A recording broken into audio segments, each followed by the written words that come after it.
Welcome to another lecture of the course Mathematical Aspects of Biomedical Electronic System Design. Today's lecture will be the last one on linear algebra. In this lecture, we will look at system of linear equations, Cramer's rule, Gaussian elimination, something called row echelon form of matrices. We will also see various uses of Gaussian elimination. So let us begin today's lecture.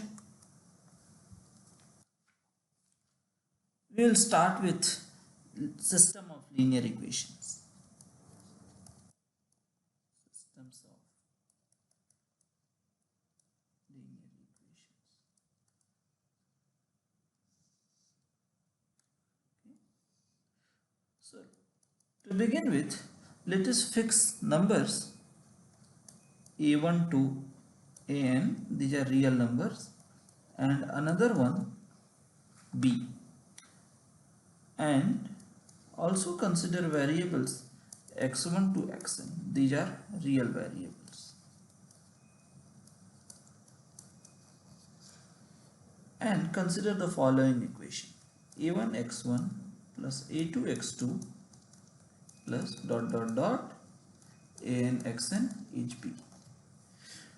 This equation is called a linear equation in variables x1 to xn.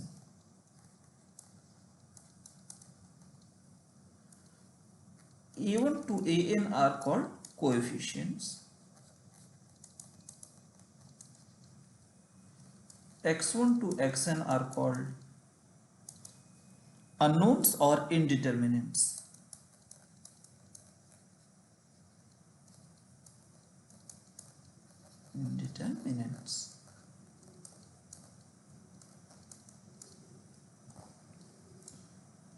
B is called constant term. It's again a real number. It's called constant term. Now, any values of x1 to xn that satisfy this equation are called solution to this equation. So, any values of x1 dot dot xn that satisfy the above equation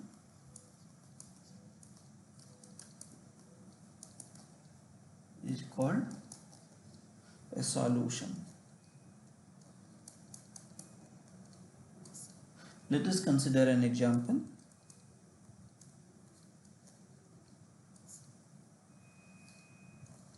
Consider the following equation: 2x plus 3y plus 4z equal to 5. It can be easily seen that 1 1 0, that is x is 1, y is 1 and z is 0, satisfies the above equation.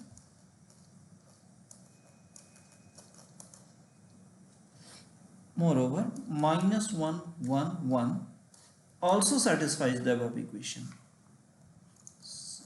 Minus 2 plus 3 plus 4 will be equal to 5. So this also satisfies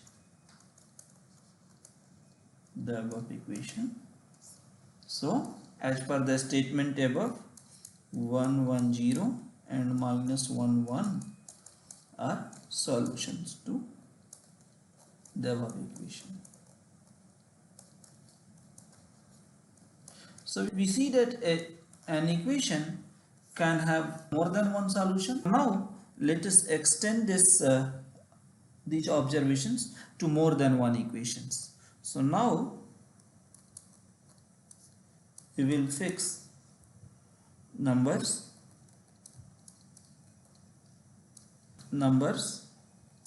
aij, where I is ranging from 1 to n and j is ranging from 1 to m. Also fix b1 dot dot dot bm and consider variables as before, n variables x1 to xn. With these numbers and variables, let us write the following equations.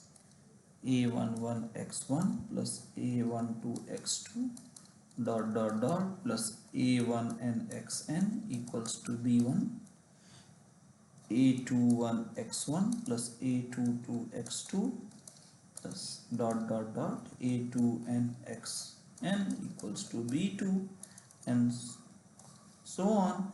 We have m equations like this, the last one being am1x1 plus am2x2 plus dot dot dot amnxn equals to bn.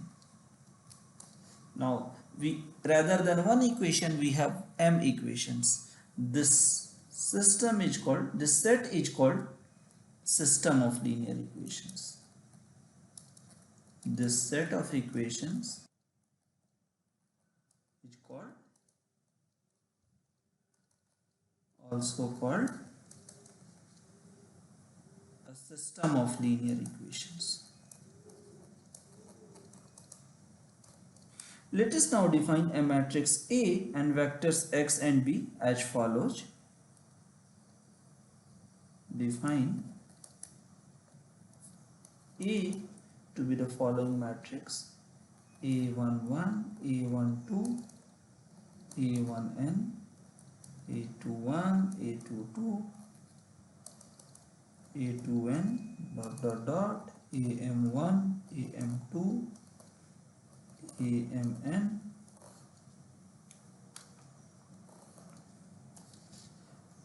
and vectors B to be B1 dot dot dot BM and X to be X1 dot dot dot XN.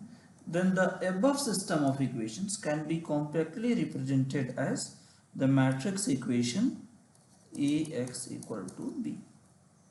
The above system of equations can be compactly represented as matrix equation AX equal to B. Right? Following the terminology for single linear equation, here A is called matrix of coefficients,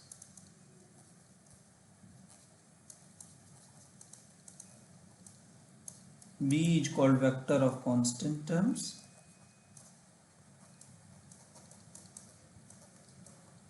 and X is called vector of unknowns or indeterminates.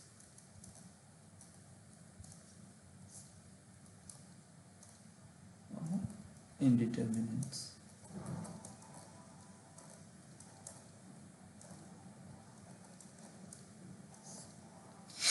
While analyzing the above system of linear equations in the following, we will come across another matrix which is obtained as follows. Here we write A, which is A11 to A1n, A21 to A2n, am1 dot dot dot amn, and we attach to it the vector of constant terms. So we have b1, b2 to bn. This is clearly a m cross n plus 1 matrix. It's compactly represented as follows.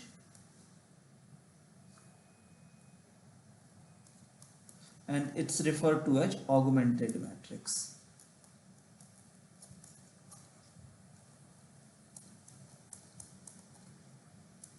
In case of a system of linear equations, the system can have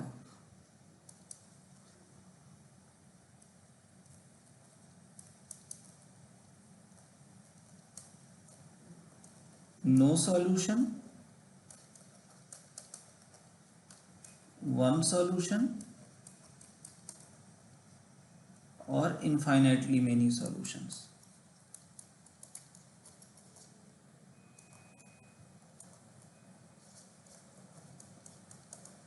Let me elaborate.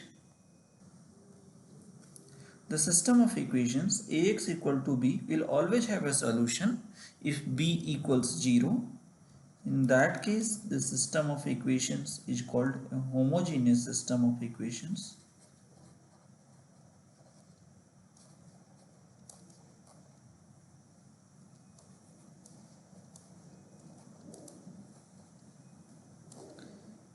It always has a solution.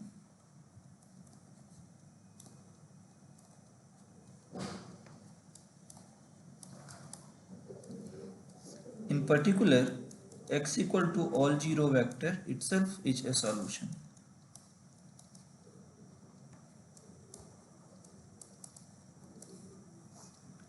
If b is not equal to 0, then the system of equations is called non-homogeneous set of equations.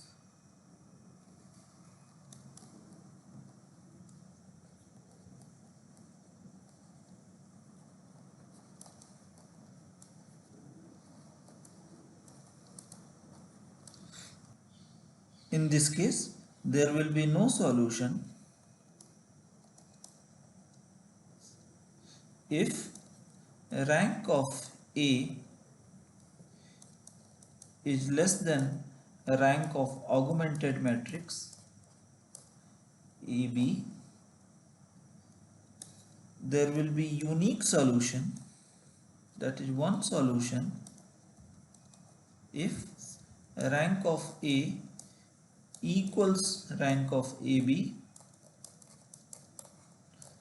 which in turn equals n, and there will be infinitely many solutions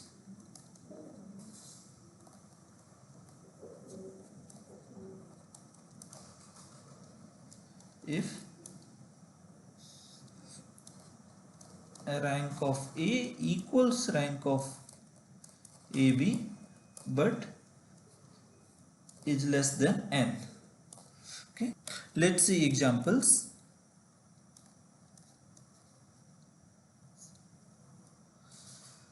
First example is the set of equations x1 plus x2 plus x3 equals to 3, x1 plus 2x2 plus 3x3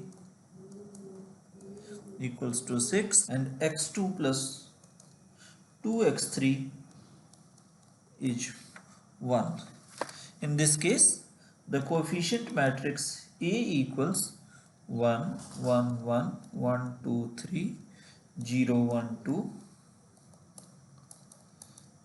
The vector of constant terms B equals 3, 6, 1, and the vector of unknowns x is x1, x2, x3. The augmented matrix AB equals 1, 1, 1, 3, 1, 2, 3, 6, 0, 1, 2, 1. Notice that in A, all three rows are not linearly independent. In fact, if I add the first and third rows, I get the second row. So rank of A is 2. On the other hand, it can be checked that rank of AB is 3. So rank of A is strictly less than rank of AB, and so no, the system has no solution.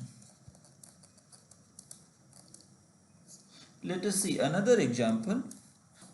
Now we have system of equations Ax equal to b, where A equals the matrix 1, 1, 1, 1, 2, 3, 1, 1, 2, and B equals 3, 6, 4. In this case, it can be checked that rank of A and rank of AB both are equal to 3. So the system has unique solution. Finally, let us consider Ax equal to b, where A is same as in the first example, that is A is 1 1 1 1 2 3 0 1 2, but B now is 3 6 3.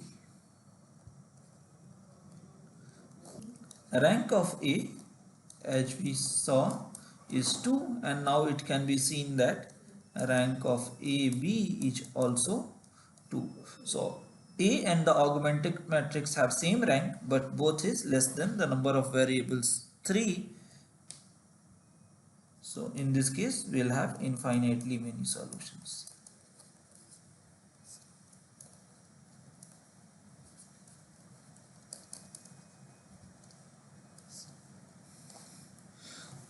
Now the question is, given a system of linear equations, we want to see if the system will have no solution, unique solution, or infinitely many solutions, and if it has a solution we want to find a solution.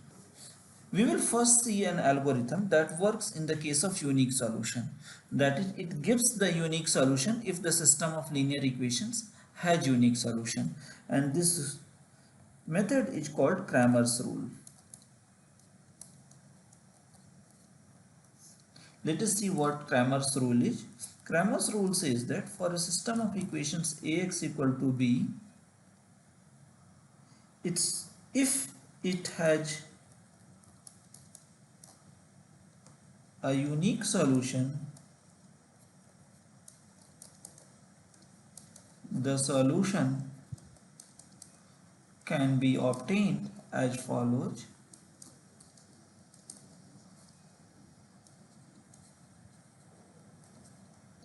Says that the ith unknown xi can be obtained by dividing determinant of ai by determinant of a, where ai is the matrix that is obtained by replacing the ith column of A with B.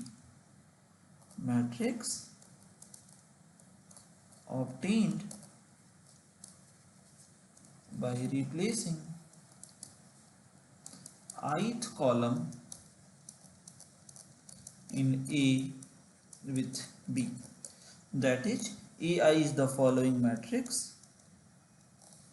That's A11 dot dot dot A1I minus 1, then I'll have B1, then dot dot dot A1n, A21 dot dot dot A1 A2I minus 1 B2 dot dot dot A2n, finally an am1 dot dot dot am comma I minus 1 bm dot dot dot amn.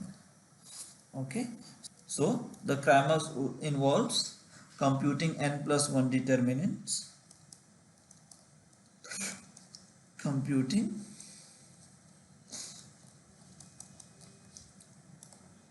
n plus 1 determinants to obtain n unknowns,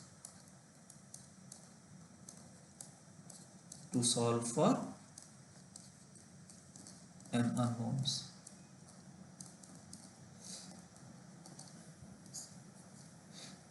As I stated, Cramer's rule works only if the system of equations has a solution and has a unique solution. Next, we will see about a method that tells us whether a system of equations has no solution, has unique solution, or has infinitely many solutions, and in the latter cases it also provides us all the solutions to the equations. We will now see the notion of matrices in row echelon form, or simply row echelon matrices. However, I'll start with defining what is meant by pivot entries of a matrix. Pivots. So for a matrix,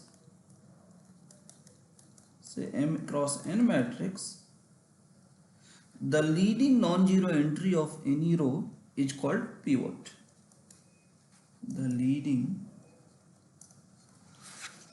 The first non-zero entry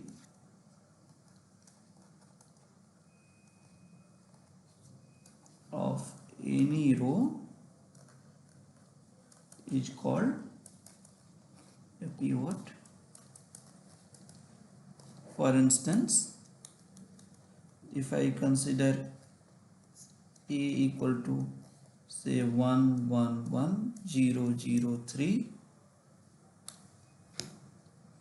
0 2 3, then this 1 is the first non-zero entry in the first row, this is first non-zero entry in the second row, this is first non-zero entry in the third row. These are pivots. Okay. Next, a matrix is called in row echelon form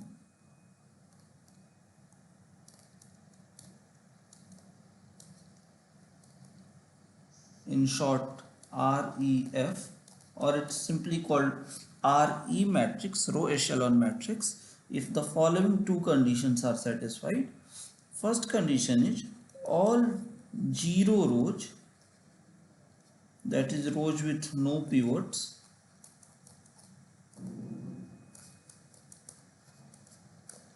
are below non-zero rows.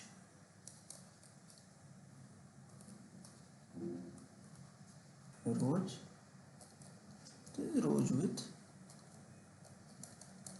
pivots. And the second condition is the pivot of a row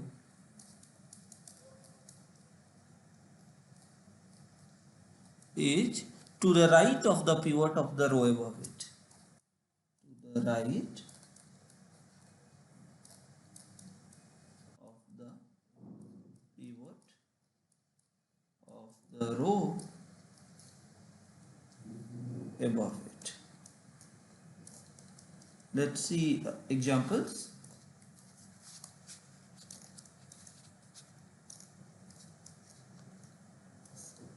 Consider A equal to 1 0 2 0 0 0 1 0.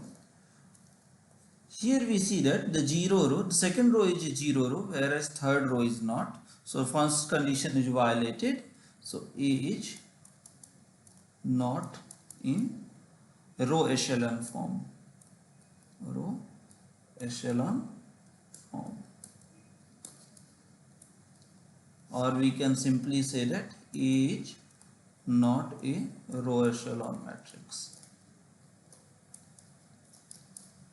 Okay. Similarly, if I consider A equals to say 0 1 0 1 0 2 0 0 0, again I see that 0 rows are below all non-zero rows, but the pivot entry of the second row is not on the right of the pivot entry of the row above it. So this A is also not in row echelon form. Okay. On the other hand, if you look at the matrix A, which is say 1 0 2 0 2 3 0 0 0, this is in row echelon form.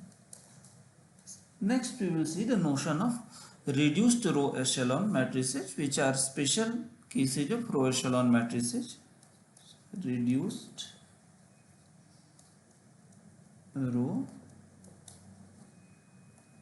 echelon form, in short RREF. A matrix A is called to be in RREF if it is in row echelon form and also satisfies the extra conditions that every pivot is 1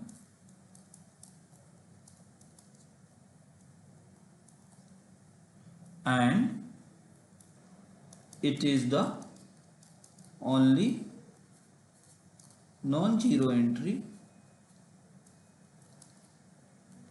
in its column.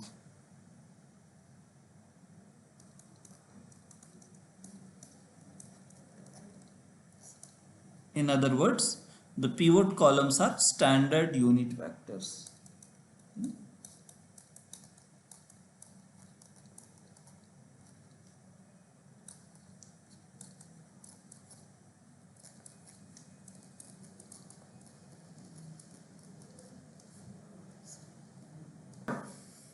The columns of the pivots are called pivot columns.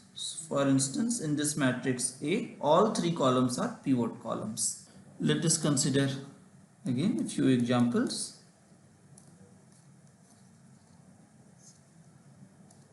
Let A be matrix 1, 0, 1, 0, 2, 0, 0, 0, 0.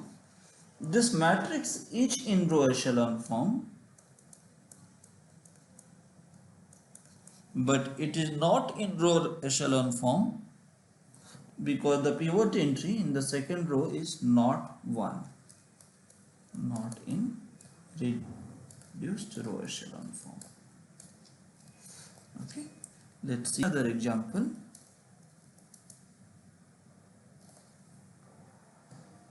Now A is 1, 1, 2, 0, 1, 1, 0, 0, 0. Here we see that the pivot entries are all 1, but the second column, which is a pivot column, is not a standard unit vector. It's not in reduced row echelon form. Second column, which is a pivot column, is not a standard unit vector.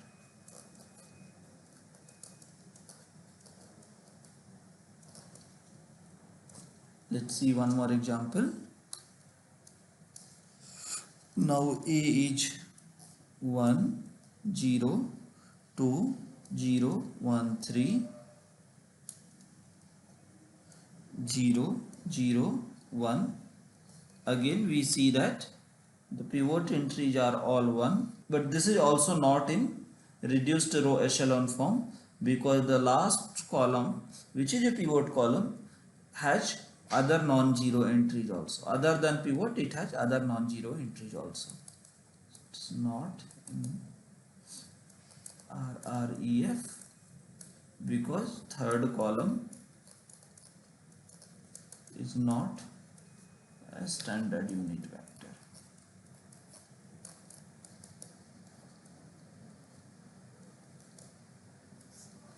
Finally, let's see one more example where A is 1, 0, 2, 0, 1, 3, 0, 0, 0.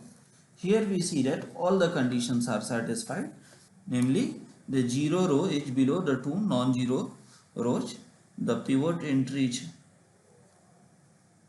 are all ones, pivot entry in a row is on the right of the pivot entry in the row above, right? And all the pivot columns, there are two pivot columns here and both are standard unit vectors. That is, in both these columns, other than pivots, all other entries are 0. So A is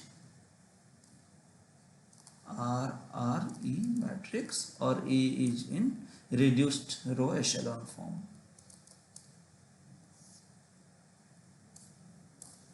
Now we introduce elementary row operations. Elementary row operations. Elementary row operations are functions that map m cross n matrices to different m cross n matrices.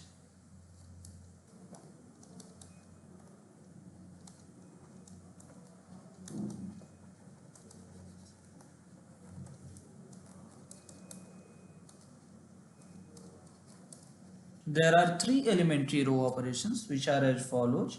The first one is multiplying the ith row by a non-zero scalar lambda. This operation is denoted as Ri to lambda Ri. The second elementary row operation is interchanging ith row and jth row. Interchanging ith and jth rows. This one is denoted as this. And the third elementary row operation is for I not equal to j, replacing ith row by its sum with mu times the jth row. This one is denoted as Ri to Ri plus mu Rj. Let me illustrate these operations via simple examples. So let us consider A to be 2 by 2 matrix A, B, C, D. In this case, the elementary row operation R1 to lambda R1 produces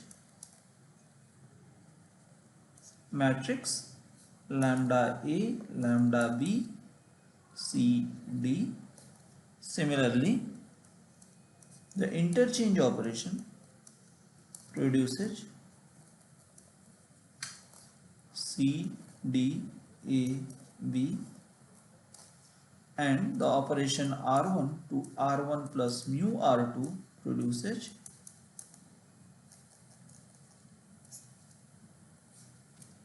A plus mu C, B plus mu D, C, comma D. Any finite composition of elementary row operations is called a row operation. A row operation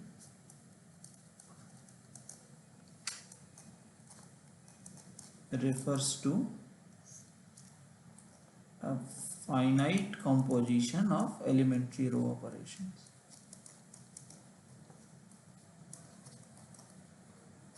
Okay. Row operations. For example, an operation that produces, that maps a matrix to CD, A plus mu C, B plus mu D is a row operation because this conversion is obtained by iteratively applying two elementary row operations, namely R1 to R1 plus mu R2 and then exchange of R1 and R2. This is an example of a row operation. Okay.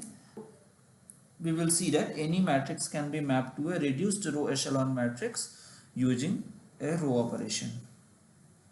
Let us see how these elementary row operations affect determinants of the matrices. Right? So let row be an elementary row operation. So row could be one of these three operations.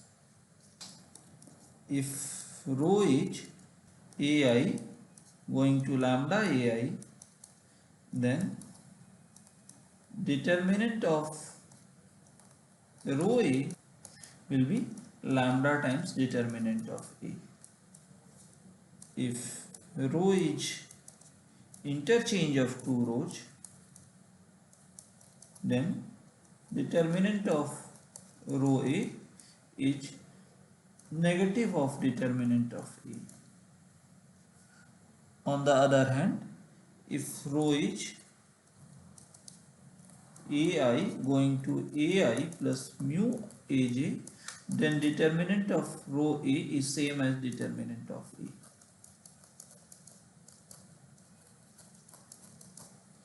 So from these we can infer that determinant of row A is non-zero if and only if determinant of A is non-zero. We further see that if row is an elementary row operation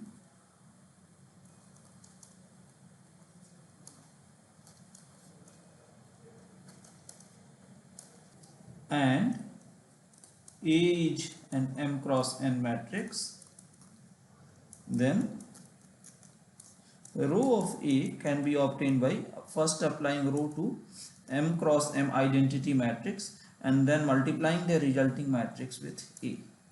So in this way we see that if we know the effect of row on the identity matrix, then we also know its effect on a matrix A. Next we will see the notion of row equivalent matrices. Row equivalent matrices.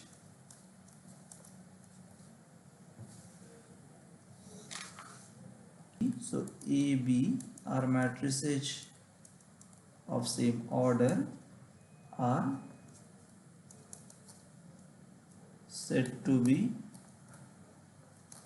row equivalent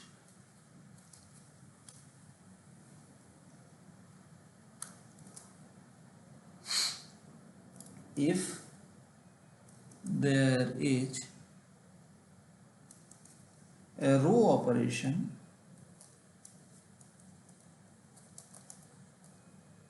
that is composition of finitely many elementary row operations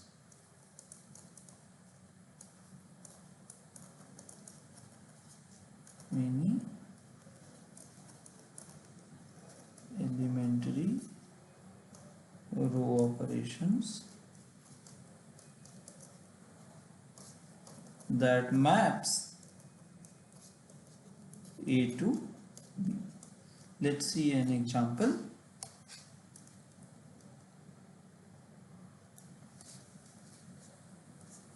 Let us consider A to be equal to 0, 0, 4, 3, 0, 0, 4, 2 and B equals to 0, 0, 4, 0, 4, 2, 0, 3, 0. Then clearly A and B are row equivalent as B is obtained from A by interchanging second and third rows. A and B are row equivalent.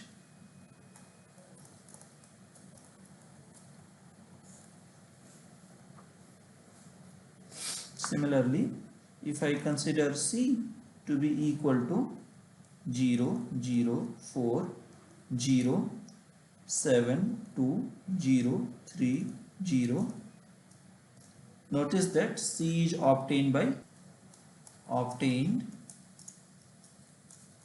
from B via doing R2 to R2 plus R3.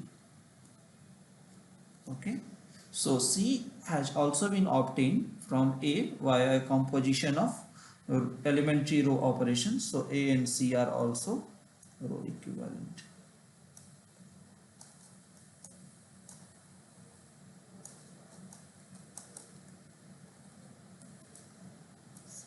Next we see a very important result which will prove to be quite useful in the remaining of the lecture, that says that, and I will state it as a theorem,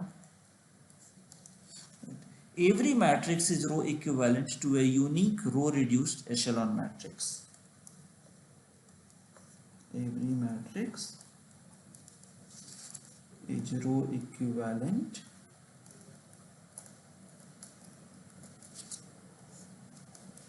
to a unique row reduced echelon matrix.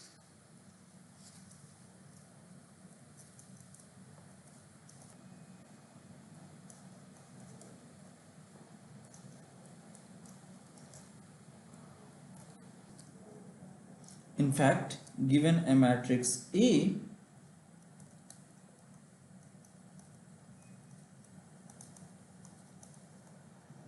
we can apply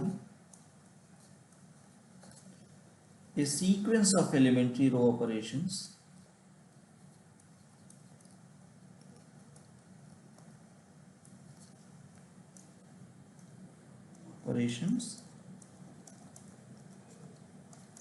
to map it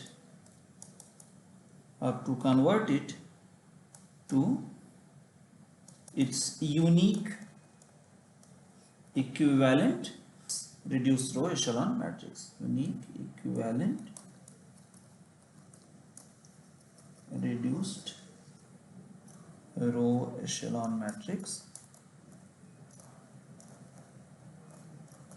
This successive application of elementary row operations is what is referred to as Gaussian elimination. Successive application of elementary row operations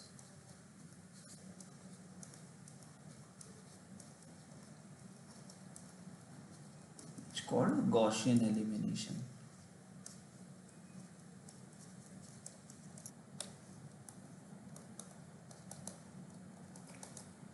We now illustrate Gaussian elimination via an example.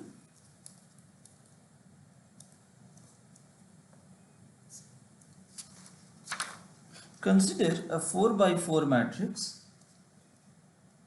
A, which is as follows: 0 0 4 1 0 3 0 1 0 0 0 0 0 4 2 0. Now we will do a sequence of elementary row operations to convert it to a reduced row echelon matrix. Apply interchange of R3 and R4 and we will get 0 0 4 1 0 3 0 1 0 4 2 0 0 0 0 0. Next, apply interchange of R1 and R2 and this way we will get 0 3 0 1 0 0 4 1 0 4 2 0 0 0 0 0. We see that the pivot element in the first row is 3, so we apply R1 to 1 by 3 R1 to get 0 1 0 1 by 3 0 0 4 1 0 4 2 0 0 0 0 0. Next we see that the second column, which is a pivot column, it's not a standard unit vector. To fix this we apply R3 to R3 minus 4 R1 and we get 0 1 0 1 by 3 0 0 4 1 0 0 2 minus 4 by 3 0 0 0 0. Now we will focus on second row and we see that the pivot element here is 4, so we apply R2 to R2 by 4 to get 0 1 0 1 by 3 0 0 1 1 by 4 0 0 2 minus 4 by 3 0 0 0 0. Now we see that again the third column, which is a pivot column, is not a standard unit vector. To fix this we apply R3 minus 2 R2 to get 0 1 0 1 by 3, 0 0 1 1 by 4, 0 minus 0 0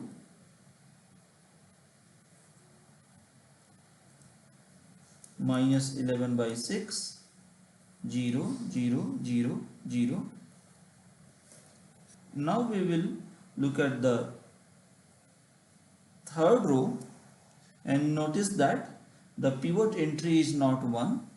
To fix that, we apply R3 to minus 6 by 11 R3, and this way we get 0 0 0 1 by 3, 0 0 1 1 by 4, 0 0 0 1 0 0 0 0.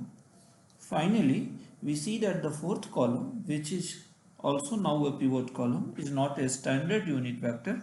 To fix this, we apply R1 to R1 minus 1 by 3 R3 and R2 to R2 minus 1 by 4 R3 to get 0 1 0 0 0 0 1 0 0 0 0 1 0 0 0 0, and this is a reduced row echelon matrix.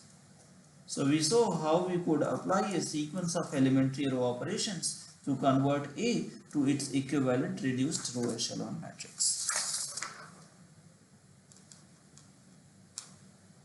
We will now see several uses of Gaussian elimination or uses of reduction to RRE form.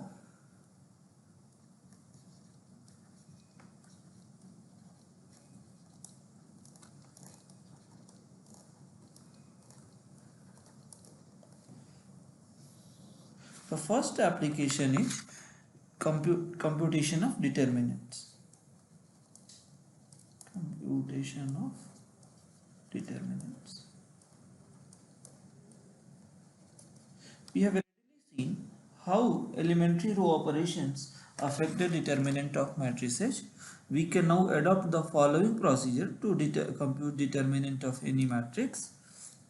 Given a matrix A, say of order n cross n, we can reduce A to reduced row echelon form.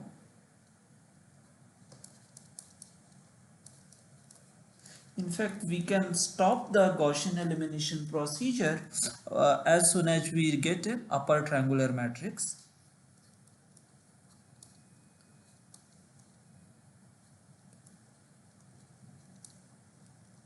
Stop Gaussian elimination once an upper triangular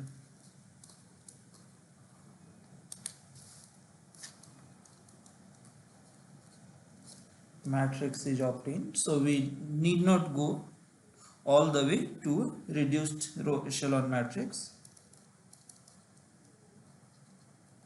Now we can easily write the determinant of the upper triangular matrix so obtained.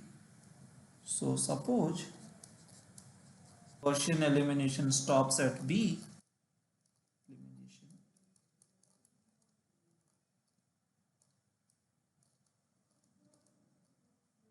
stops at matrix B, then we know the determinant of B is just the product of I equals to 1 to n.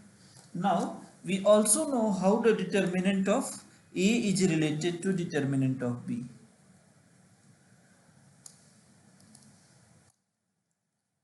We also know the relation between determinant of A and determinant of B. we can use this relation to recover determinant of A from determinant of B. Can use this relation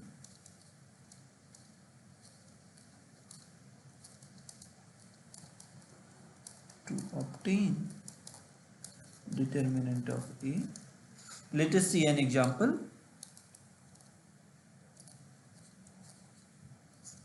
Consider matrix A equal to 1 1 1 1 2 1 1 2 3. Let us start Gaussian elimination in an attempt to convert A to a row reduced echelon matrix. Okay, so we will first do R2 to R2 minus R1 to get 1 1 1 0 1 0 1 2 3, and we know that determinant of this new matrix is same as determinant of A. Next we will do R3 to R3 minus R1 to obtain 1 1 1 0 1 0 0 1 2, and the determinant of this new matrix also remains unchanged, so it's same as determinant of A. Then we will do R1 to R1 minus R2, and this way we will get 1 0 1 0 1 0 0 1 2. Again, this operation doesn't alter the determinant, so determinant remains same as determinant of A. Next we do R3 to R3 minus R2 to get 1 0 1 0 1 0 0 0 2. This operation also doesn't alter the determinant, so determinant remains same as determinant of A. And now we have an upper triangular matrix, so we can stop the Gaussian elimination process because and can also readily compute the determinant of this terminal matrix as 1 into 1 into 2, which is 2. So this way we see that determinant of A is 2. The next application is checking whether a set of vectors is linearly independent. Checking whether a set of vectors is linearly independent.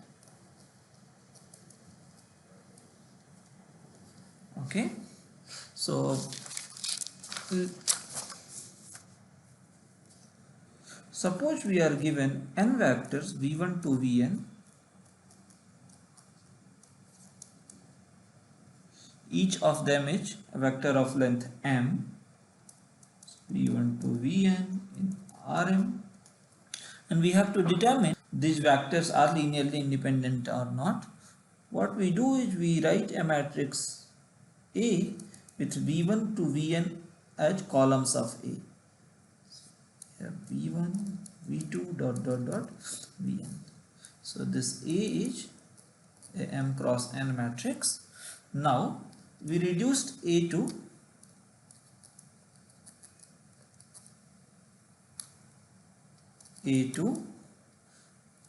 reduced row echelon form. It turns out that v1 to vn are linearly independent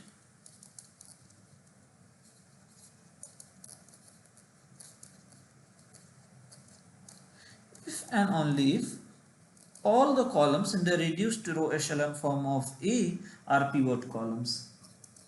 All the columns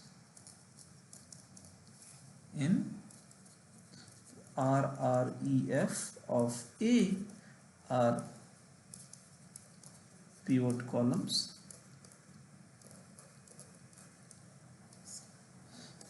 Let us consider an example.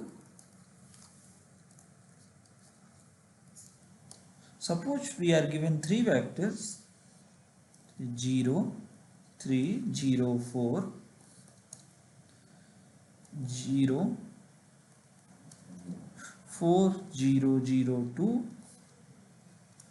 and 1, 1, 0, 0. We will form a matrix A with these three vectors as columns. So A is 0, 3, 0, 4, 4, 0, 0, 2, 1, 1, 0, 0. Observe that this A is same as the second, third and fourth columns of matrix A that we took an example a while ago. So a reduced row echelon form of A as we saw then would be 1, 0, 0, 0, 1, 0, 0, 0, 1, 0, 0, 0. We clearly see that all the three columns of A are pivot columns. All the three columns are pivot columns. So the three vectors are linearly independent. So the three given vectors are linearly independent.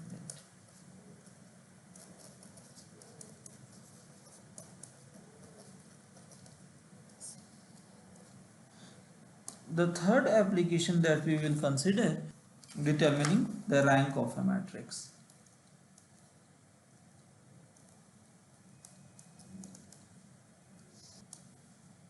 It turns out that if two matrices are row equivalent, then their ranks are same.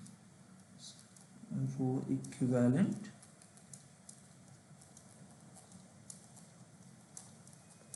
matrices have same rank. Also, the ranks of reduced row echelon matrices are same as number of non-zero rows. Are same as number of non-zero rows. Finally, if we are given M cross N matrix, given A that is an M cross N matrix, rank of A is same as a rank of reduced row echelon form of A. This tells that we can use Gaussian elimination to reduce A to reduced row echelon form and thereby to get the rank of A. Let us consider an example. Suppose A is a 4 by 5 matrix which is as follows: 1, 1, 1, 1, 1, 1, 2, 1, 3, 1, 0, 1, 0, 2, 0, 1, 0, 1, minus 1, 1. It can be seen that the reduced row echelon form of A happens to be 1, 0, 1, minus 1, 1, 0, 1, 0, 2, 0, 0, 0, 0, 0, 0. And the last row is also all 0 vector. So we see that reduced row echelon form of A has two non-zero rows. So its rank is 2. So rank of A is also 2. The next application that we see is computing the inverse of a matrix.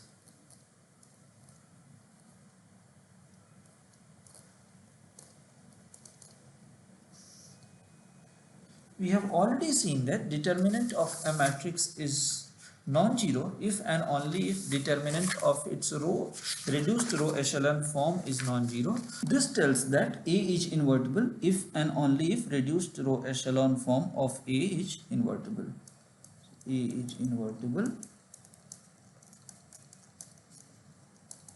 if and only if reduced row echelon form of A is invertible. A reduced row echelon matrix is invertible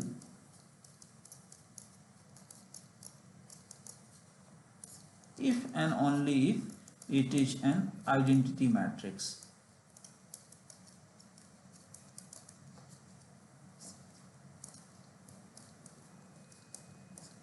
Moreover, we can adopt the following procedure to determine if a matrix A, say M cross N matrix, is invertible or not, and if it is invertible, what is its inverse. So given A, which is M cross N, here is the procedure.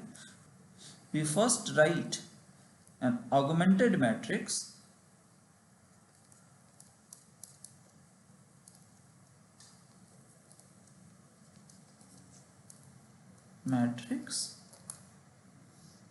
which is A IM. Okay, IM is M cross M identity matrix.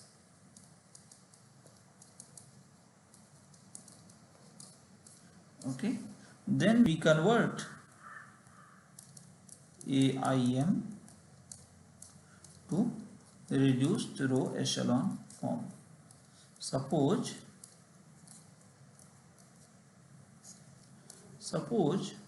RB is a reduced row echelon matrix and is row equivalent to AIM. That is, suppose the Gaussian elimination of AIM terminates at RB, then A is invertible if and only if R is identity matrix, that is R is IM. Moreover, inverse of A is B. Let us understand it via an example.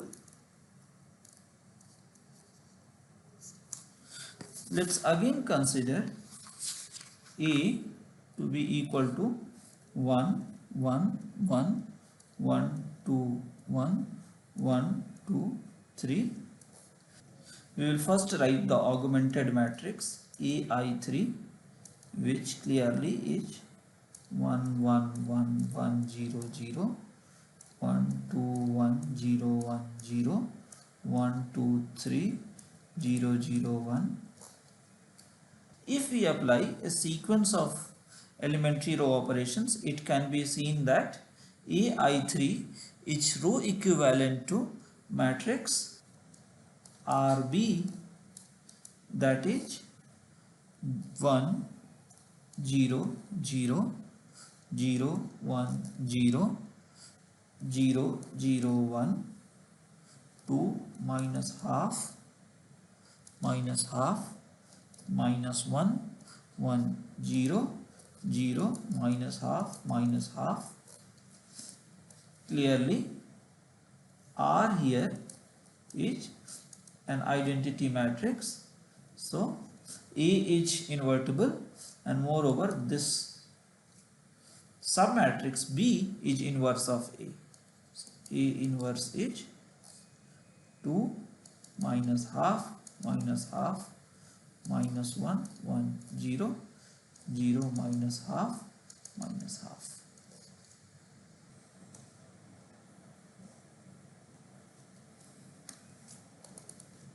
We now discuss another application of Gaussian elimination, namely solving systems of equations. Solving systems of linear equations.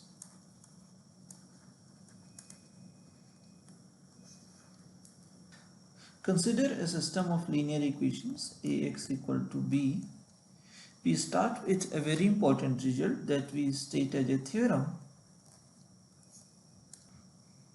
It says that if AB is rho equivalent to A prime B prime, then the two systems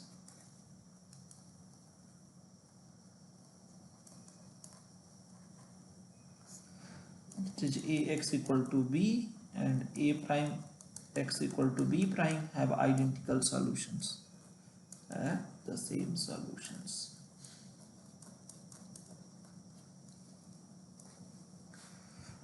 Recall that the number of solutions of A prime x equals to B prime is governed by the rank of A prime and A prime B prime. In particular, it has no solution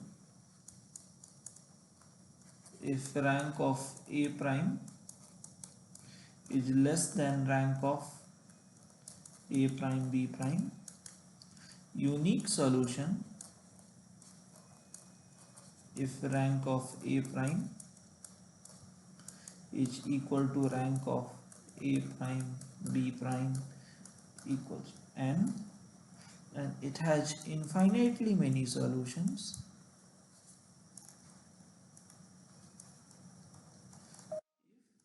a rank of A prime equals a rank of A prime B prime, but it's less than n. Now suppose A prime B prime is in row reduced echelon form. Suppose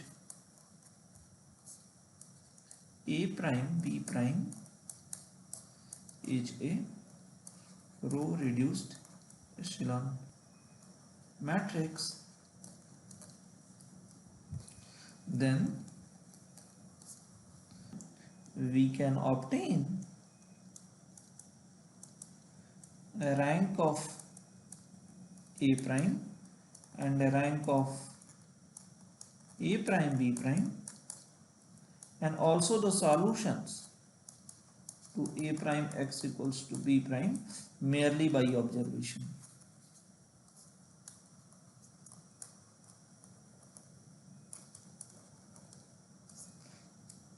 In particular, if a rank of A prime equals to rank of A prime B prime is R, which is less than n, then we have R pivot columns and n minus R non-pivot columns. In this case, the unknowns corresponding to non-pivot columns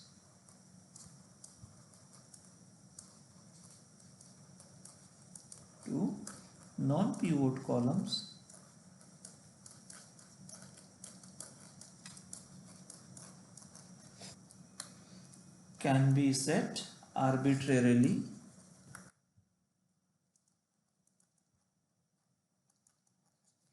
and are called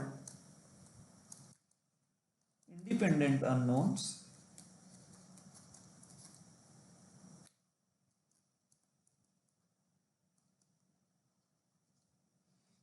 and the unknowns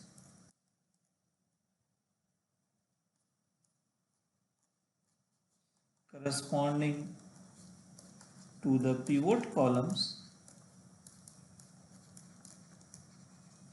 can be expressed in terms of independent unknowns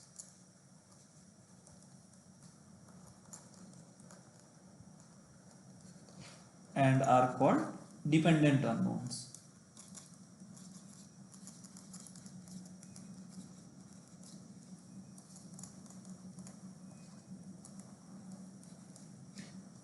We will illustrate these notions through a few examples. In fact, We will revisit the examples seen at the beginning of the lecture. So let us start with first example.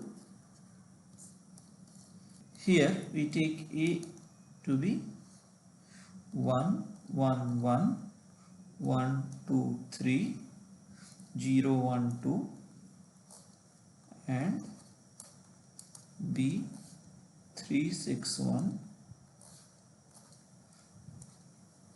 In this case,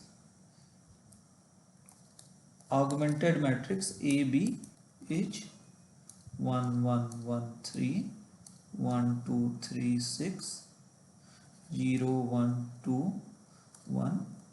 If we apply elementary row operations, A and AB are reduced to reduced row echelon matrices. A and B are reduced to 1, 0, minus 1, 0, 1, 2, 0, 0, 0 and 1, 0, minus 1, 0, 0, 1, 2, 3 and 0, 0, 0, minus 2 respectively.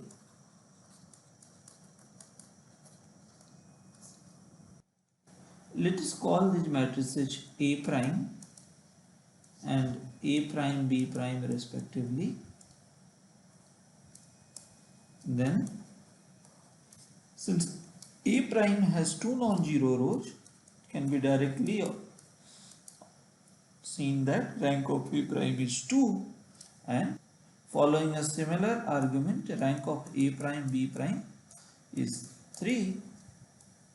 So A prime x equals to B prime has no solution, and so Ax equal to B also does not have any solution. Let's look at another example. Now A is 1, 1, 1, 1, 2, 3, 1, 1, 2 and B is 3, 6, 4. The augmented matrix now is AB equals to 1, 1, 1, 3, 1, 2, 3, 6, 1, 1, 2, 4. Again, if we apply a series of elementary row operations, A and AB reduced to reduced row echelon matrices.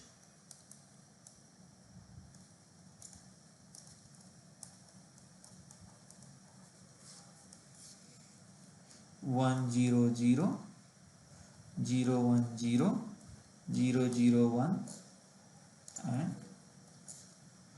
1 0 0, 1 0 1 0 1, 0 0 0 1 respectively.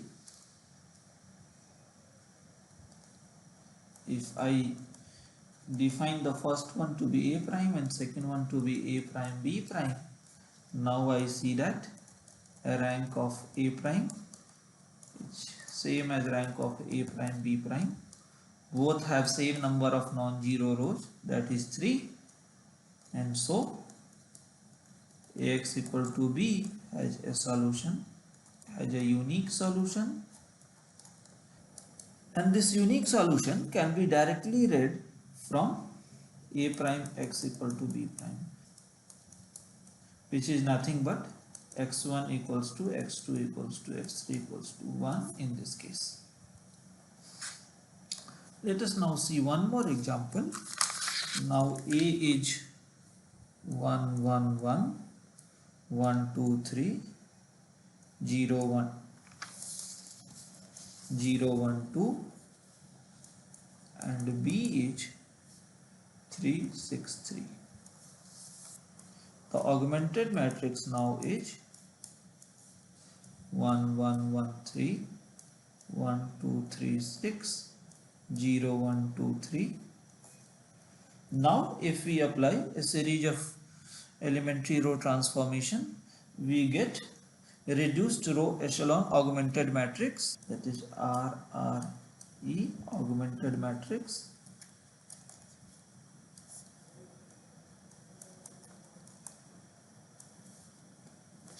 1 0 minus 1 0 0 1 2 3 0 0 0 0. As before, if I use A prime to denote this submatrix and A prime B prime to denote the whole matrix, then I see that rank of A prime is 2 and rank of A prime B is also 2. These can be seen merely by observing the matrices A prime and A prime B prime. Moreover, notice that the first and second columns of this matrix are pivot columns.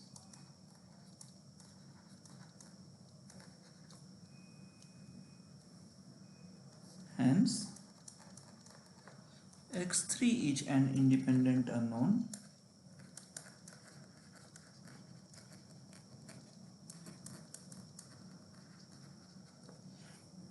and it can be set arbitrarily. Let x3 be lambda. On the other hand, x1 and x2 are dependent unknowns.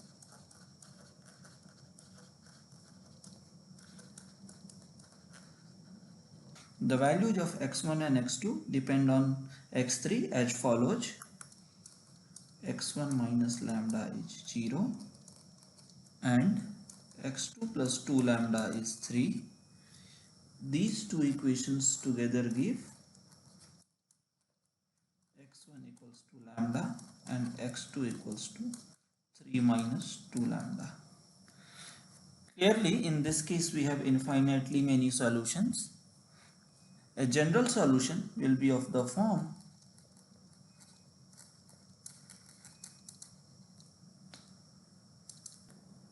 lambda 3 minus 2 lambda comma lambda. Setting different values of lambda, we obtain different solutions.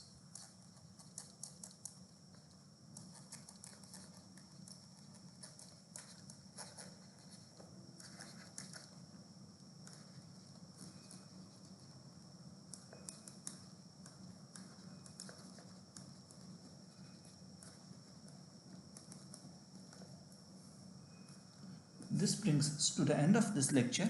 Thank you.